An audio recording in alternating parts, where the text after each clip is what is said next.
الله الرحمن الرحيم الحمد لله رب العالمين والصلاة والسلام على سيد الأنبياء والمرسلين أما بعد فأعوذ بالله من الشيطان الرجيم بسم الله الرحمن الرحيم سبح اسم ربك الأعلى الذي خلق فسوى والذي قدر فهدى صدق الله العظيم وصدق رسوله النبي الكريم الأمين ونحن على ذلك لمن الشاهدين والشاكرين والحمد لله رب العالمين إن الله وملائكته يصلون على النبي يا أيها الذين آمنوا صلوا عليه وسلموا تسليما بآواز بلند درود پاک پڑھیے الصلاة والسلام عليك يا رسول الله وعلى آلك واصحابك يا حبيب الله الصلاة والسلام عليك يا رسول الله وعلى آلك واصحابك يا رحمة للعالمين مولاي صل وسلم دائما أبدا على حبيبك خير الخلق كلهم محمد سيد الكونين والثقلين والفريقين من عرب ومن عجم يا رب بالمصطفى بلغ مقاصدنا واغفر لنا ما مضى يا واسع الكرم ثم الرضا عن أبي بكر وعن عمر وعن علي وعن عثمان ذي الكرم يا رب صل وسلم دائما أبدا على حبيبك خير الخلق كلهم عزیز واجب القدر عزیز دوستو، اللہ رب العزت کا کروڑہ مرتبہ شکر ہے کہ جس ذات پاک نے ایک مرتبہ پھر ہمیں رمضان المبارک کی باسعادت گھڑیاں دیکھنی نصیب فرمائی ہیں۔ اللہ رب العزت کی پاک بارگاہ میں دعا گو ہوں کہ خالق کائنات ہمارا یہاں آنا، مل بیٹھ کے اپنا اور اپنے پاک بندوں کا ذکر کرنا اپنی بارگاہ میں قبول و منظور فرمائے۔ عزیز دوستو، میں نے آپ کے سامنے سورۃ الاعلیٰ کی چند آیات پڑھنے کا شرف حاصل کیا ہے۔ یہ سورۃ الاعلیٰ مکیہ ہے اور اس سورت کا آغاز رب تعالیٰ لفظ سبح سے فرما رہے ہیں۔ اللہ فرماتے ہیں سبح اسم ربک الاعلیٰ، آپ پاکی بیان کیجئے اپنے رب کی، وہ رب کے جو اعلیٰ ہے، وہ رب کے جو بلند و بالا ہے۔ ہر ایک لفظ جو اسلام میں، دین اسلام میں انسانوں کے اندر، مسلمانوں کے اندر رائج ہے، اس کے پیچھے کوئی نہ کوئی فلسفہ موجود ہوتا ہے۔ دیکھیے، ہمیں حکم دیا گیا ہے کہ جب آپ کسی بلند جگہ پر چڑھنے لگو تو اس وقت اللہ اکبر کہا کرو۔ اس کے پیچھے فلسفہ یہ ہے کہ جب انسان بلندی کی طرف بڑھتا ہے تو اس کے دل میں یہ شائبہ آتا ہے کہ میں بلند ہو رہا ہوں، میں بہت بلندی کے اوپر جا رہا ہوں۔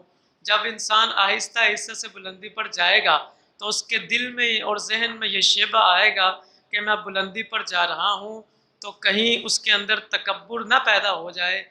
اللہ کے نبی علیہ السلام نے فرمایا کہ جب تم بلندی پر جانے لگو تو اللہ اکبر کہا کرو، معنی یہ بنے گا کہ میں جتنا مرضی بلند ہو جاؤں، جتنا مرضی اوپر چلا جاؤں، لیکن میرے رب کی ذات سب سے بڑی اور بالا ہے۔ یہ اس کے پیچھے ایک فلسفہ ہے۔ اسی طرح ہمیں یہ حکم دیا گیا کہ جب تم کسی نچائی کی طرف آؤ، نیچے آؤ، تو اس وقت سبحان اللہ کہا کرو۔ سبحان اللہ کا معنی ہے اللہ پاک ہے۔ یعنی جب انسان بلندی سے نچائی کی طرف آتا ہے تو انسان کے ذہن میں یہ آتا ہے کہ میرے ساتھ ساتھ دوسری جتنی بھی چیزیں ہیں وہ بھی نیچے کی طرف آ رہی ہیں، نچائی کی طرف آ رہی ہیں۔ تو انسان کے ذہن میں جب یہ تصور آتا ہے تو دین اسلام نے یہ بتا دیا، اللہ کے نبی صلی اللہ تعالیٰ علیہ وسلم نے فرمایا کہ جب تم نیچے کی طرف آؤ تو سبحان اللہ کہا کرو۔ معنی یہ بنے گا اب اس حدیث کا کہ جب تم نیچے کی طرف آؤ گے تمہارے ذہن میں یہ تصور پیدا ہوگا کہ جب میں بھی نیچے آ رہا ہوں، جتنی بھی چیزیں ہیں وہ بھی ساری نیچے آ رہی ہیں، تو ساری چیزوں کے اندر اللہ کی بھی تو ذات موجود ہے۔ تمہارے ذہن میں کہیں یہ نہ آ جائے کہ اللہ بھی بلندی سے نیچے کی طرف آ رہا ہے، بلکہ یہ کہنا سبحان اللہ، یعنی جتنی بھی تنزہیاں ہیں، جتنی بھی پستیاں ہیں، ساری میری ذات کے لیے ہیں، میرا رب ان ساری پستیوں سے پاک ہے۔ اللہ فرماتے ہیں سبح اسم ربک الاعلی، آپ اپنے رب کی پاکی بیان کیجئے جو بلند و بالا ہے۔ اور آگے اللہ اپنی ایک اور صفت کو ذکر فرما کے فرماتے ہیں الذی خلق، وہ اللہ جس نے پیدا کیا ہے۔ ہر ایک چیز کا خالق وہ ہے، ہر ایک چیز کا مالک وہ ہے۔ یہاں اللہ نے خلق کی اپنی صفت کو ذکر کرتے ہوئے فرمایا الذی خلق، وہ بلند و بالا رب کہ جس نے پیدا کیا، جس نے پیدا کیا ہر ایک چیز کو، ہر ایک چیز اس کی پیدا کردہ ہے۔ تو جب اس پر ایک لطیف نکتہ میرے شیخ فرمایا کرتے تھے، فرماتے تھے کہ الذی خلق کا معنی یہاں اس سے واضح ہوگا کہ ایک ہوتا ہے خلق کرنا، کسی چیز کو پیدا کرنا، بنانا، ایک ہوتا ہے پیدا کی ہوئی چیز کو جنم دینا۔ ماں جو ہے وہ انسان کو جنم دیتی ہے۔ ہمارے اس دنیا فانی میں آنے کا جو واحد ذریعہ ہے وہ ہمارے والدین ہیں۔ تو ماں جو ہے وہ جنم دیتی ہے، خلق نہیں کرتی۔ ماں کی جو انسان کے ساتھ پیار ہے، بچوں کے ساتھ پیار ہے، پوری دنیا میں اس کی مثال آپ کو نہیں ملے گی۔ اس پر ابو علی سینا کہا کرتے تھے کہ ہم 4 بھائی ہیں، میری ماں کی محبت کا مجھے اس دن پتہ چلا کہ ہم 4 بھائی تھے اور ایک سیب تھا، میری ماں نے اس کے 4 ٹکڑے کر کر ہر ایک بھائی کو دے دیے۔ جب ماں سے کہا تم کیوں نہیں کھاتی تو کہنے لگی کہ سیب مجھے پسند نہیں ہے۔ تو ماں کی جو محبت ہے اس کا پوری دنیا میں آپ موازنہ اور اس کی کوئی نظیر آپ کو نہیں ملے گی۔ تو انسان کے ساتھ جو ماں کی محبت ہے اس کی نظیر نہیں تمہیں مل سکتی۔ یہ وہ ہے جس نے تمہیں جنم دیا ہے۔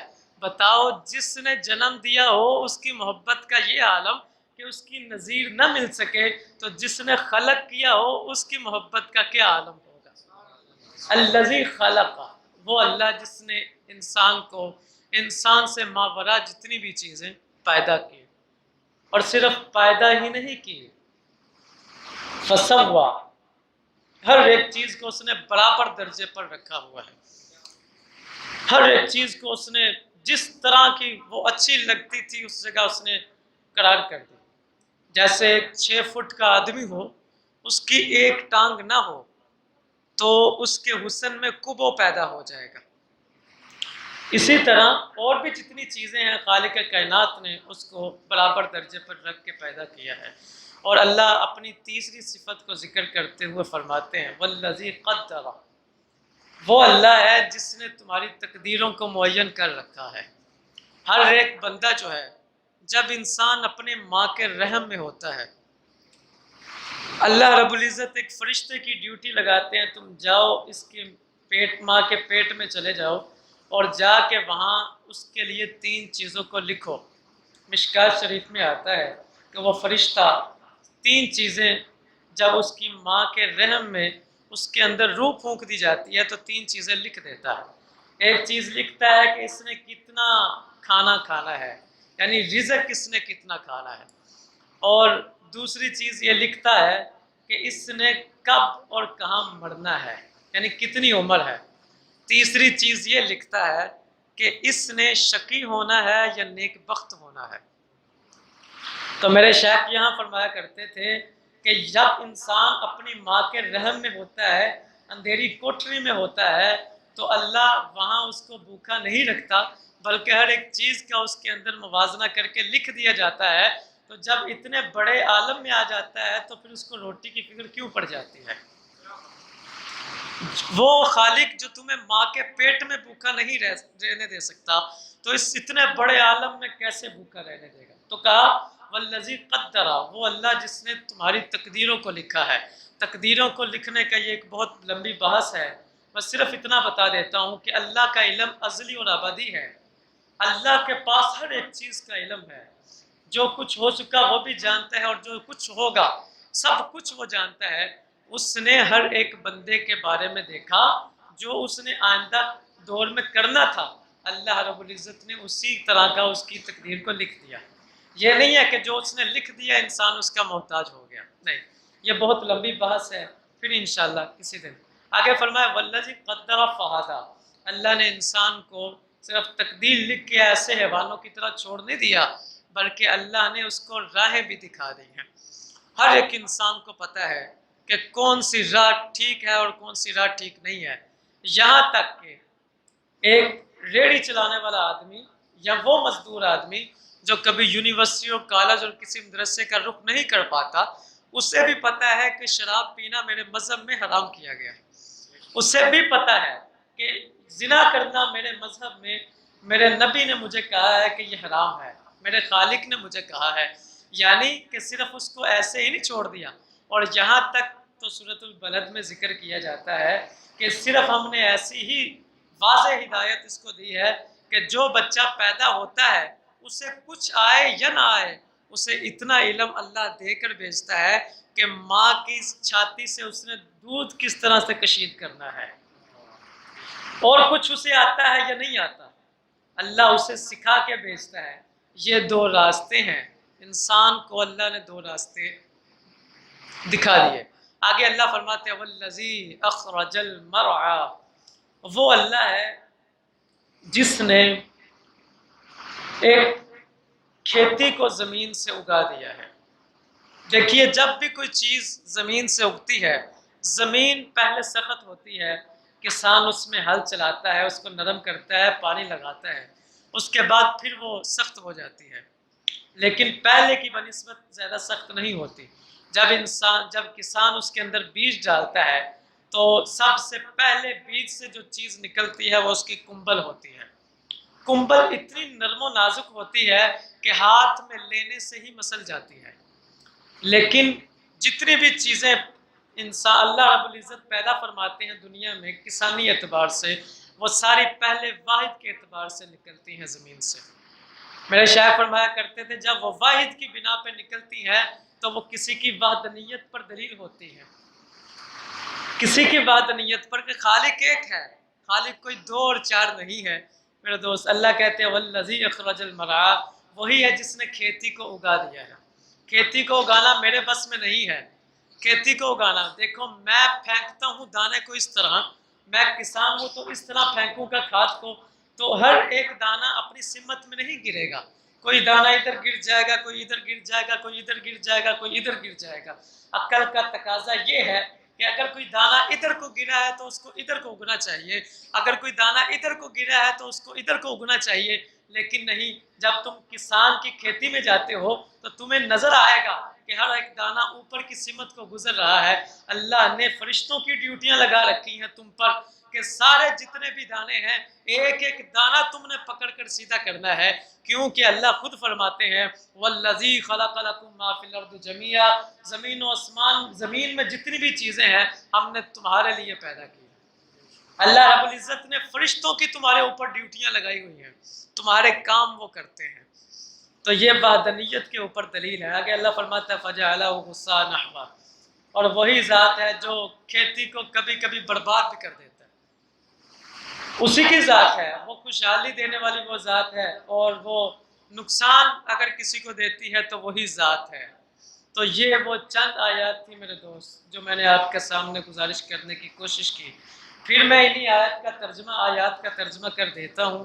اللہ فرماتے ہیں سبح اسم ربک الاعلی، پاکی بیان کیجیے اپنے رب کی جو بلند و بالا ہے، الذی خلق فسوی، وہی اللہ جس نے ہر چیز کو برابر درجے پر رکھ کر پیدا کیا ہے، والذی قدر فہدی، وہی اللہ جس نے انسان کی تقدیر کو لکھ دیا اور اس کو سیدھی راہ کی جو رہنمائی کر دی، والذی اخرج المرعى، وہی اللہ ہے جو کھیتیوں کو اگاتا ہے، فجعلہ غثاء احوا، اور وہی اللہ ہے جو کھیتیوں کو نیست و نابود کر دیتا ہے۔ میرے دوست ضرورت اس امر کی ہے، انسان اس دنیا میں آ گیا، دنیا میں آنے کا مقصد یہ ہے کہ کسی کی پہچان کر لینا۔ اللہ کہتے ہیں کنت کنزا مخفیا، میں ایک مخفی اور پوشیدہ خزانہ تھا، میں نے چاہا کہ میں پہچانا جاؤں تو میں نے اپنے نبی کو پیدا کر دیا، تو اس کی چاہت ہے یہ کہ مجھے کوئی پہچانے، اگر انسان کا مقصد صرف کھانا پینا ہوتا تو یہ جتنے بھی حیوانات ہیں ہم سے زیادہ کھا لیتے ہیں۔ اگر انسان کا مقصد صرف مشقت ہوتا تو گدھے انسان سے زیادہ مشقت کرتے ہیں۔ اگر انسان کا مقصد صرف بچے جننا ہوتا تو کتیا ایک وقت میں 10 بچے جن دیتی ہے۔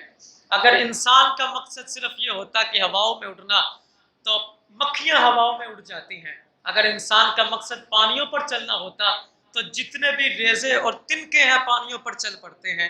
انسان کا مقصد یہ نہیں ہے میرے دوست، انسان کا مقصد یہ ہے کہ انسان ان ساری چیزوں میں تفکر اور غور کر کے اپنے خالق حقیقی کی طرف اس کی پہچان کر لے۔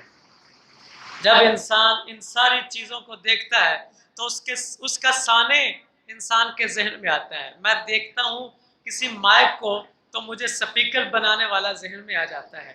میں دیکھتا ہوں کسی دروازے کو تو دروازہ بنانے والا میرے ذہن میں آ جاتا ہے۔ تو میں دیکھتا ہوں اگر نیمبو کا میرے ذہن میں یا امبلی کا میرے ذہن میں خیال آ جاتا ہے تو اسی وقت میرے منہ میں پانی آ جاتا ہے۔ اسی وقت اگر میں ابھی امبلی کا تصور کروں تو میرے منہ میں پانی آ جائے، اگر میں رب تعالیٰ کا تصور کروں تو میرے دل میں حرکت کیوں نہ ہو۔ تو میرے دوست یہ ساری چیزیں کسی وحدہ لا شریک کے اوپر دال ہیں، دلالت کرتی ہیں کہ وہ واحد ہے اور اس کی پہچان کی جائے۔ اور پہچان وہ تو لامکاں ہے، اس کا تو کوئی مکان نہیں ہے، وہ تو ہر جگہ پر موجود ہے، وہ تو ہر جگہ پر موجود ہے، لیکن اس نے اپنے ایک محبوب کو پیدا کر دیا، اپنے محبوب کو بنا دیا ہے کہ جس نے بھی مجھ تک پہنچنا ہے وہ میرے محبوب کی اتباع کر لے، میرا پہچان ہو جائے گی۔ اللہ رب العزت کی بارگاہ میں دعا گو ہوں، یہ چند آیات ہم نے سمجھنے کی کوشش کی ہے، یہ حد الوسعت تھی، باقی اس کے اندر کئی سمندر ٹھاٹھے مار رہے ہیں اور کئی یقوت و مرجان ہیں جن تک بہت کم لوگ پہنچ پائے ہیں۔ اللہ رب العزت کی بارگاہ میں دعا گو ہوں، اللہ پاک ہمیں توفیق عمل عطا فرمائے۔